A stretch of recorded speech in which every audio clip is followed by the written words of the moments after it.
Hello and welcome to the Mile High Open 2021. I'm your host, Sebastian Seabass Wolf. And co-host Miguel Alvarado. Welcome to the Mile High Open. This is day 2 bracket play. We're going to see some stone play, double elimination brackets, and a ton of action over the course of the day. We got a time full of teams here. Today we'll be watching the match between the Oklahomies, the Desert Wolves. Now, the Desert Wolves, some of the most technical players that the United States has to offer, and the Oklahomies, a brand new team from Oklahoma, the most enthusiastic team that the United States currently has to offer. By a long shot. Taking a look at the bracket here, we've got Phoenix Lights versus Reapers. That quarterfinal match has already been determined, but the rest of the quarterfinals are up for grabs. Desert Wolves and Oklahomies competing for a spot right now, and Ursae Majoris and Rigor Tortoise will be competing later on to determine the rest of the quarterfinal bracket. Down in the elimination bracket, we've got Drenger versus Spartans in what is sure to be a very explosive match later on. Again, a reminder, this day 2, these matches are all going to be done with stones instead of sets. It's a dynamic that, again, changes the way the teams line up and strategize point for point as opposed to yesterday's matchup. So let's go in, let's learn how to play this game. Jugger is a competitive sport played between two teams. 4 enforcers armed with Pomfin and able to defend themselves, and 1 quick who has nothing and is the only player able to grab the ball in the center, known as the skull. After a countdown, the players enter the field and face off against each other in the center. The enforcers spar with their Pomfin, while the quick fights for control of the skull. If a player is struck by a Pomfin, they drop for a set amount of time, temporarily taken out of the action. Using a variety of Pomfin from the spear-like slash or short and shield to the intimidating chain, an 8-foot ball on a rope, enforcers must work as a team to deal with their opponents while creating an opening for their quick to grab the skull. Once the quick sees an opening, they rush for the skull and then for the goal, placing the skull inside it and scoring a point for their team. Our matchup for today is the Desert Wolves versus the Oklahomies. As Miguel was saying, an experienced team from Arizona versus a new but incredibly enthusiastic upstart. I really cannot wait to see the match between these two. Now, you see the Desert Wolves has a lot of experience both in their own folks. They've got a lot of different dynamics, everything from DAG to AMP. We've got guys that have had international play over there in Dublin. We've got the Oklahomies again, fresh start. We've got Tad, who's been playing in Red Dirt Club for years, is actually one of the most veteran players of the U.S., bringing in a whole new team of players to the tournament here. I'm pretty excited to see how this unfolds today. We got the teams lining up. Let's see what they do on their opening bout. If you guys get the chance through the audio in-game, hopefully you'll get to hear some of the Oklahomies' yeehaw calls, a very great signature over the course of the tournament, and really brought a lot of joy to everyone who was here. You can hear it right there. A lot of enthusiasm from them, really gets the crowd going, and anything that's a crowd pleaser is good in my book. You can see the Oklahomies here on the right-hand side, Desert Wolves on the left. Some great chain play on both teams there. A wrap will force Desert Wolves, even though they got the down, to stay for quite a significant amount of time. And then you have Wolves walking it in on point 1.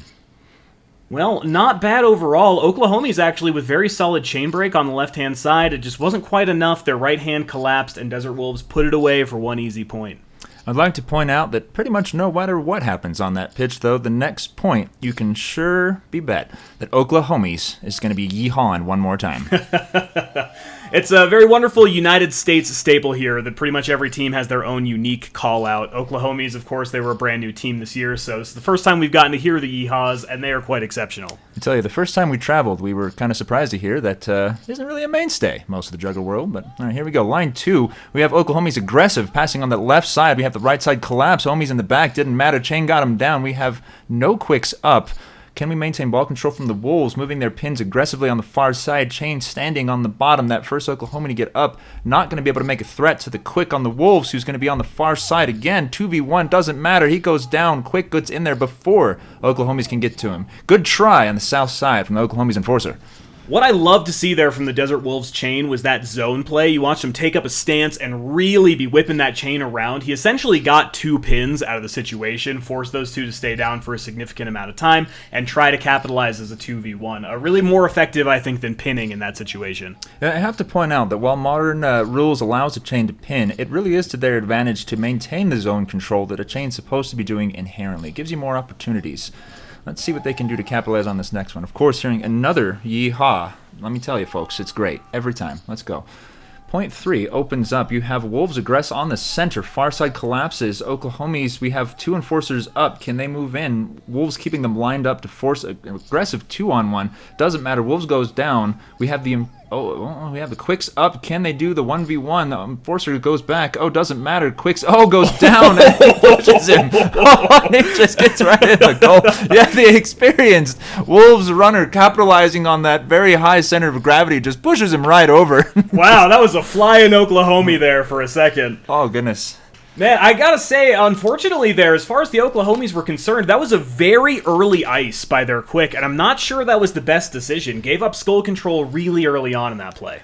Making that calculation of what and when to do with the skull is something that takes some practice, and if you haven't played against teams that apply this kind of pressure, it can be difficult to determine exactly where and at what time to execute that to best suit your advantage. 3-0 is the scoreboard as both teams fly back out. Easy outside play from Desert Wolves this time. It looks like an entire collapse of the Oklahomies line, and Desert Wolves are going to take their time and walk this one in. As you can see, ball control and an element of clock control is very important in Stones, and making sure that... Oh, wait.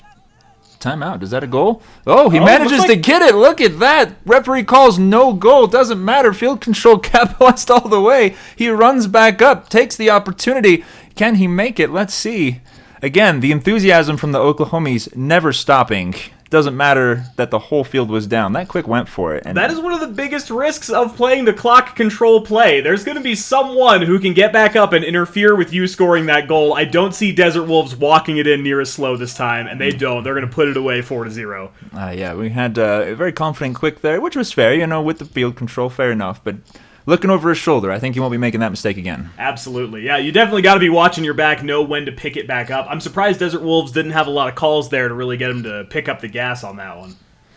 All right, we go in for the 5th point here. Referees looks like actually scoreboard is now currently showing 3-0. We might have seen a play-affecting flag there based on whether or not that was a goal. A possible reset. Keep in mind that if there is a play-affecting penalty, we will see a redo point. Otherwise, we're not going to mention most penalties and flags that are out there on the field. When they do not affect the play, it's not going to matter overall. The 3-0 is the scorecard, unadjusted here, and we will see a walk-in this time, and that will be officially 4-0 for the Desert Wolves. Yeah, he makes a point to jog it in this time. Lesson learned. Bravo. Okay. Unfortunately, though, Oklahomies' line collapsing twice in a row there. What are you seeing as far as the Oklahomies that they really need to do to try and get some points on the board here? Well, you have the Oklahomies a bit too close together, and you're seeing the Wolves kind of wrap around on the outside. It's very difficult to manage those fights when you've got a wide angle coming in. You also just have the overall technical capacity of the Wolves. Very adaptable team, very experienced team, knows how to pick their matches up to their advantage. See, you have the Oklahomies coming in right here. Again, the 1v1s can't quite capitalize on it. You have folks like the Wolves coming back around. Their shield player Zano moving back through the back line, getting 2-3 kills. Oklahomies that did not have the field awareness to be cognizant of that right side. Yeah, it was beautiful play by Zano there. Something that you don't see very often out of inexperienced players, but you see experienced players do a lot. They win their 1v1 and immediately cut inside and continue to take their advantage all the way down the line. Yeah, more traditionally, if your enforcers go down, you'll have your entire line move back so that you don't have players that are going to be able to take advantage of there. Okay, this one, they run right in there. You have Oklahomies getting real aggressive, marching right in. Did they manage to capitalize on there? Oh, they're quick, still manages to stay up, keeping ball control, drawing the enforcer out. He's going to go back, try to play defense. We do have the players up on this side. What are the Wolves going to do? Oh, he's going to run for it. Can he outpace him? Doesn't quite get it. Enforcer goes down. Wolves back on the far side. Gets both players. Quick on the Wolves moves up. We have Oklahomies on defense with the chain. Can the chain 1v1 held out? Doesn't matter. Oh, it does. Goes down. Oh, no. My mistake. Looks like the chains both went down there. Good score for the Wolves. Great job on defense for the Oklahomies there. Very impressive. I loved to see the Oklahomies learning their lesson from the last time around. Their Quick doesn't ice the skull early this time. They try and use that field position, and it bought them enough time to get a solid defense. It may not be a point on the board, but you can see that they're clearly learning. It's one of the wonderful things about new teams is when they can figure out how to adapt with what they've got. They might not have the experience, but you've got players that are saying, okay, I know what works here. I learned my lesson. Let's go. Even just 1 point apart, figuring out how to do it better than last time. 6-0 is the score. Oklahomies obviously in some dire straits as Zano once again works his way through the back line, absolutely wrecking. I believe that was a quad there from Zano, and that's going to be an open field once again for Desert Wolves to walk it in. You see the sidelines there counting down. Again, what they'll do in the last 10 stones, and traditional for the stone matches is last 10, referees count down, crowd gets right into it, everyone knows, everyone hears, tension builds, gets that hype going. With 3 stones left, they have the opportunity to roll those stones over to 103 stones in the next half. Let's see what they decide to do. Yeah, it's a unique element of Jugger as a sport. Rather than forcing a hard clock onto each half, if we're down below those 10 stones, then a lot of times teams will opt to roll them into the next half rather than playing out a very short duration and then moving to the next half. Good work from the Oklahomies here. Again, some aggressive play. You see them run right in here, capitalize on that first line. Quick runs for it, doesn't see the enforcer right behind him. Wolves regains control of the field, moving up that far side, again unopposed, getting their pins, doesn't let the Quick even have a shot. Walks right in for another goal. Good move from the Oklahomies there. Again, they are getting aggressive. They're getting fast. They are more cognizant of field control on that outside, using the aggression to their advantage. Again, enthusiasm never wavering. Something that I've noticed that was a big problem during seeding that still seems to plague a lot of the newer teams is not grabbing pins when you need to. In that case, it looked like their line was winning, but as they all moved up collectively rather than anyone getting pins, the Desert Wolves were able to get back up and immediately collapse on the flank. It takes a little bit of practice to master the element of field control there, especially as newer players, a lot going on. It's difficult to prioritize what it is you need to be looking at there. A nice diving play there from the Desert Wolves. I believe they will get the chain down with that dive, but a lot of Oklahomies are back up and contesting. They're actually sprinting straight in for the goal. Can they put one away? Quick wrestle there right on the mound, and it looks like I think they're going to be knocked down before they can score the goal. Pins immediately coming in. Oh, brilliant work from the Oklahomies, though. He did almost have it. So close there. And we got Enforcer coming in, losing to the shield, moves up on the far side with the ball. Great dive from the Wolves on that train there. Was it enough? Not quite. Tag goes up, still there. Does he get the goal? Let's see what the referee has to say. Looks like it counts. Great attempt from the Oklahomies. You almost had it there, all the way around. That is several points that they were right on the edge of being able to score that they just could not quite put home. But really, they are clearly adapting as this game goes on. It's wonderful to see them take on such a strong team like the Desert Wolves and constantly be playing better every single play. Honestly, whether or not they get the point, a lot of these runs I would definitely call as a victory for the Oklahomies. Again, they're playing really brilliantly against a team that's got a lot of experience.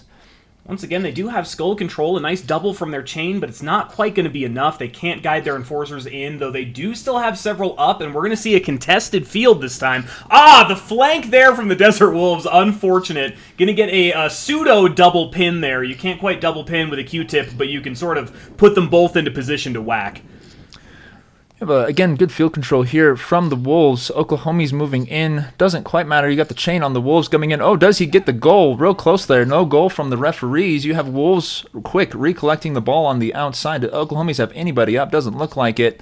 No good. Q-tip keeping those players down. Wolves walk it in. Once again, within just a hair of being able to put a point on the board, and they cannot quite capitalize on it. Yeah, so close, guys. So close. But again, you're hearing every point, flat out. Once again, that yeehaw, just as loud as ever. The infectious enthusiasm of the Oklahomies is truly amazing. Even when they are down 10-0 in a large game here, they are bringing the fun to every single play. Oh yeah, they're full throttle every play. Oh, here it comes. Does we get a wrestle? We have the enforcer comes up. Woo! Goal for the Oklahomies. Great job, folks. That was wonderful. Brought a smile to my face. Heck yeah, guys. Heck yeah. Got 1-10. On the Wolves. Brilliant work. Brilliant work. Bravo to them finally putting a point up on the board, and really good play. This time they finally had an enforcer in the position to help guard their Quick in, and that was all they needed to tip the scales in their favor. All right. We're on the 12th run here. Let's see how it rolls out. Time definitely ticking down. Oklahomies in obviously very dire straits when it comes to this game, but they've played very, very well overall, and even if they do get sent down to the losers bracket today, I think they're going to feel very confident moving into their next game. Lots of lessons learned here. You have like awareness and field control. You have the shifts and how they're doing their lineups. You also have them not afraid to just charge right up in the center and really contest that skull. You see here at the end there, just about out of time. That's all right. We have the Wolves victory. Bravo, Desert Wolves from Phoenix. Congratulations to them, the number 2 seed in the tournament overall, and they will be moving on to the quarterfinals. Really solid play from them overall. We saw some amazing chain play. Zano on the flank, consistently getting doubles, triples, and even a quad to try and secure points for their team. Have the Wolves playing some excellent two-man action as they have their sub-teams where they line up and really lining up shots for each other. Also not afraid to take advantage of real holes in the new players' lines. Again, lack of field control, lack of field awareness, lack of the cognizance. Get a lot of that tunnel vision from the new players. Wolves not afraid to capitalize on any of that every chance they get. Real strong show of both technicality and a mastery of basic skills from this team from Phoenix. Brilliant work all the way around, guys. It is very clear why they are the second seed coming into these tournaments. All right, heading into the bracket, we will see the Phoenix Lights and the Reapers still in that quarterfinals position. Desert Wolves are now moving on. They will be facing off against whoever wins in Ursa Majoris versus Rigor Tortoise. Drenger versus Spartans a little later, and Oklahomies wrapping it up. Well, that's it for this game today. Thank you so very much for watching at the Mile High Open 2021. I'm your host, Sebastian Seabass Wolf. I'm your co-host, Miguel Alvarado. If you guys like this content, make sure you subscribe to the channel, like the video, and leave a comment here to tell us how we are doing with these videos. A gigantic thank you to everyone who has made this possible. Miguel, Jake, Kalik, Keisha, and everyone in the Colorado Jugger League. Thank you very much for watching, and we will see you next time.